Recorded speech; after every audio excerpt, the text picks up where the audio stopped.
Okay, we're going to do another question. How to deal with a kid that is defiant at school off and on. That's a hard one because we're not with our kids at school, right?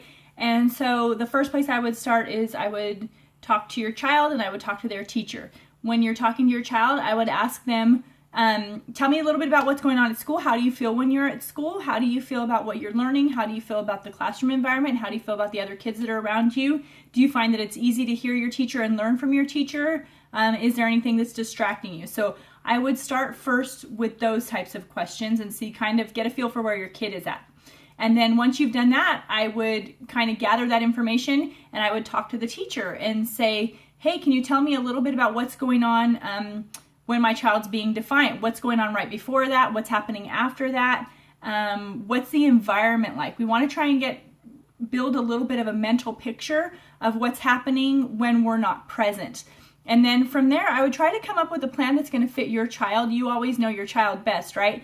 And so I would try to come up with a reward system that's going to work for your child. I would definitely start with a positive reward system, and then explaining the benefits of school and why we work hard at school, and kind of that building that intrinsic value in our child. And then I would also, you're going to have to come up with some kind of a consequence.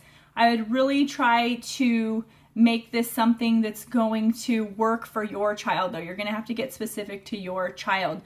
If I had to, I would go with my child to school to just kind of see for myself what's happening and say, hey, I'm going to have to come be there until we can get this figured out. Maybe you need a little extra help. Maybe I just need to get a better picture. And so I would really just try to get that early on. I would try to be in good relationship with the teacher and kind of find out what's happening there, and then see if any changes need to be made. Sometimes a teacher and a student are just not a good fit, and that's okay. Maybe you can talk about other options. Is there another class that your child can be moved into? Do they need to sit alone when they work? Sometimes kids need to sit alone when they work. They just have a hard time focusing. Sometimes they don't want to listen because they don't understand the rule. I'm not saying that that's okay, but maybe there needs to be a little bit more explanation. So sometimes there's simple solutions.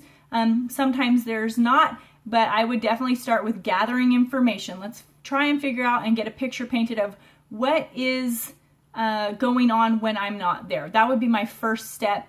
And then try to strategize with the teacher, be on the same team. We are on the same team as the teacher. We're on the same team as our child. And we want our child and the teacher to know that we are all working together for the common good of this student. And so that's kind of where I would start. And then from there, you get creative. You start plugging ideas in of, how can we motivate this way? How can we motivate that way? How can we kind of take the pressure off that negative behavior so it's not getting so much attention, and move it towards a positive? And that's where I would start. And I think we just work together and go from there. I hope that this one helps.